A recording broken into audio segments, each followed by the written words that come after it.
Watch what's approaching, the supreme moment. Reality striking closer than it seems, don't it? Go ahead, it's for the taking if you want it. If not, the dream dies and you'll be forever haunted. Then confront it. What's good? So we've got another showcase for today, and I remember seeing a couple of comments of you guys talking about the One Piece crossover, and little did you guys know I had actually planned on doing a max level links showcase on the Bye Guys Super Saiyan Goku, so let's go ahead and get started. Starting off, there's a difference between the Global and JP version. Global actually has the only UR rarity, whereas Japan has an SSR rarity. So in case of a 100% potential, it has to be on the global side.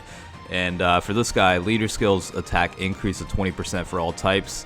Super attack causes huge damage and rare chance to stun the enemy. So again, the super attack itself is severely outdated, but considering the unit came out on October 27th of 2016 on global and September 14th of 2015 on JP, it'll suggest, how old this unit actually is and why their skill sets built in the way they are. The passive skills Ki +2 for all allies when HP is 50% or above. You get a decent Ki boost, I guess, but it's pretty outdated as well. Links at level 10, you're looking at Golden Warrior, all enemies defense minus 10%, Ki +1. Saiyan Warrior Race is attack increase of 10%. Super Saiyan is attack increase of 15%. Kamehameha is attack increase of 10% when performing a super attack. And All in the Family is defense increase of 20%. Definitely a decent amount of categories for this unit. Pure Saiyans, Goku's Family, Super Saiyans, Android Cell Saga, and Kamehameha. In terms of the stats themselves, at 100% potential, you're looking at HP of 9,630, attack is 9,562, defense is 6,377, 12 Ki Multiplier is 130%. And the way the team is set up here, it should be the Goku's Family / Siblings Bond setup, I believe. Yeah, because it's the LR Gohan and Goten leaves, and of course, loaded up on support units just because of how outdated this unit is. I think it wouldn't be so bad if this guy at least had, it's just crazy that I say this, but extreme damage would have definitely made him better.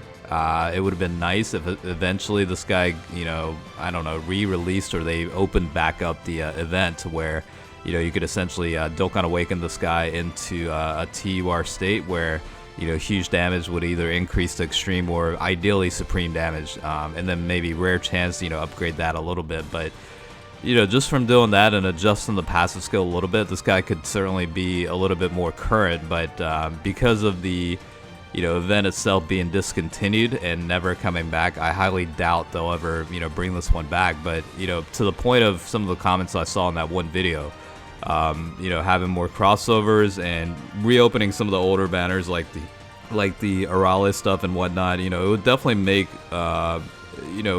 content for us to be able to work on and, just kind of, bring things back and rework some of the stuff. It'd be nice, but again, I just don't see that happening.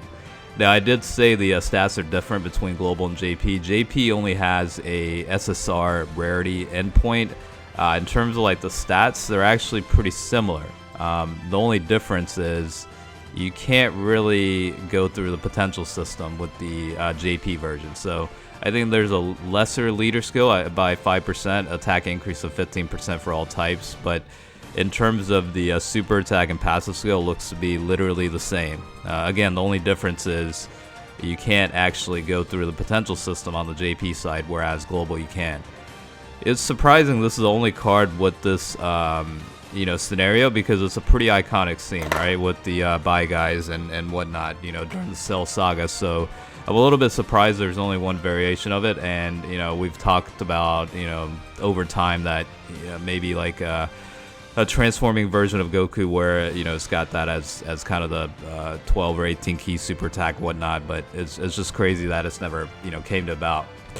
Now, in terms of the crossover event, it was officially called the Dragon Ball Z Dokkan Battle and One Piece Treasure Cruise crossover campaign, and again, it came out a long time ago, but it just never came back around. It's one of those things where if you played it, and you got some of the units. It was pretty interesting because, I don't really watch One Piece myself, but I guess the boss enemy was the what's his name, Doflamingo or whatever. So you know, that's interesting to fight that kind of enemy during the battle in a Dokkan battle game setup. You know, where we literally don't have that many crossovers. Like the only ones we have is, you know, Dragon Ball Fusions and Heroes.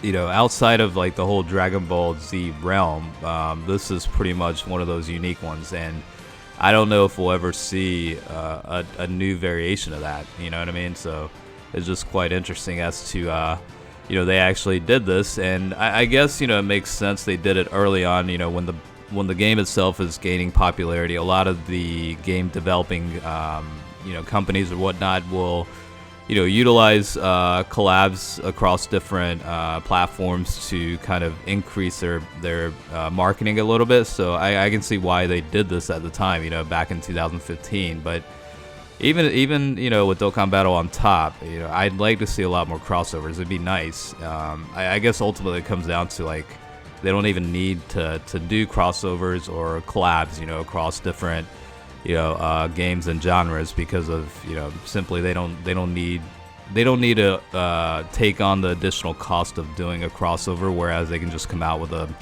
you know, original or extra, you know, event or story event or whatever the case is, you know. So, but you know, in an ideal world, it'd be nice if they did some more crossover related stuff. It would make it definitely a lot more enjoyable, you know. So that's the way I look at it. Hopefully, maybe they'll consider that going forward. But in terms of the unit itself, you can tell how outdated this guy is, even with level 10 links. I mean, you know, some of the supporting units are doing way better in terms of, you know, damage output. Ultimately, what hurts this guy, right? The last instant transmission Super Saiyan By Guys Goku is, again, literally the super attack is huge damage. That's the damage multiplier. A lot of times, you know, units will have at least supreme damage, and you can see how big of a difference going from huge, extreme to supreme is.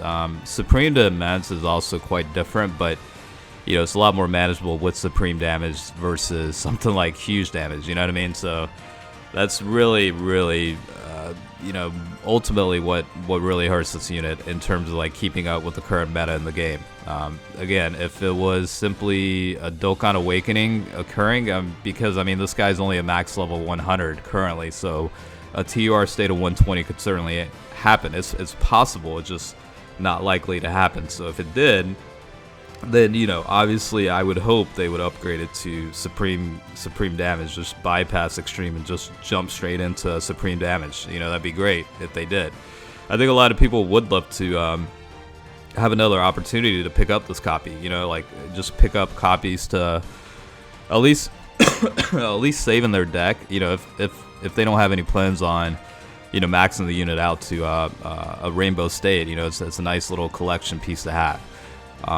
If they did come out, you know, if they did bring the event back and kind of revamp it with additional stages to, you know, be able to TUR the unit, you know, I think, you know, there's a lot of opportunity there, but I don't know, like, from a timing standpoint, it's just hard to say when they'll actually bring it back, because, you know, I don't know, maybe there's, like, licensing fees and costs that come back, if they do decide to bring it back. Maybe, I don't know, like, it's hard to say, but there are a lot of reasons as to, I'm sure, why they didn't bring it back, just like a lot of other things. So that's probably the best way to look at it.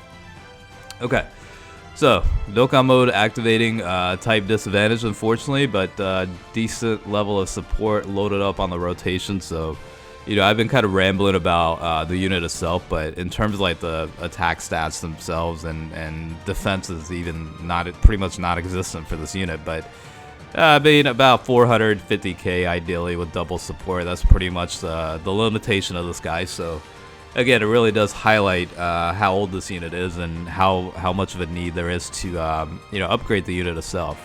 Personally, like, I love seeing, you know, old-ass units get upgraded to a point where they can actually keep up with the current meta. Like, I guess the best example, right, is the Dokkan Awakening for the Super Saiyan Goten and Super Saiyan Trunks that ended up becoming, like, phenomenal Super Battle Road units. You know, stuff like that. The longer you wait for a Dokkan Awakening, the better they'll end up ultimately getting. You know, that's probably the way to look at it. But I guess my point is this, like every unit that's outdated has an opportunity to become much better, you know, and it's just a matter of whether they decide to go with the upgrade or not, and that's simply what it comes down to. So in this case, I really don't see it happening. It's more or less a trophy item type card, collector's edition type deal, so that's pretty much the way to look at it. So hopefully you guys enjoyed it, and thanks for watching.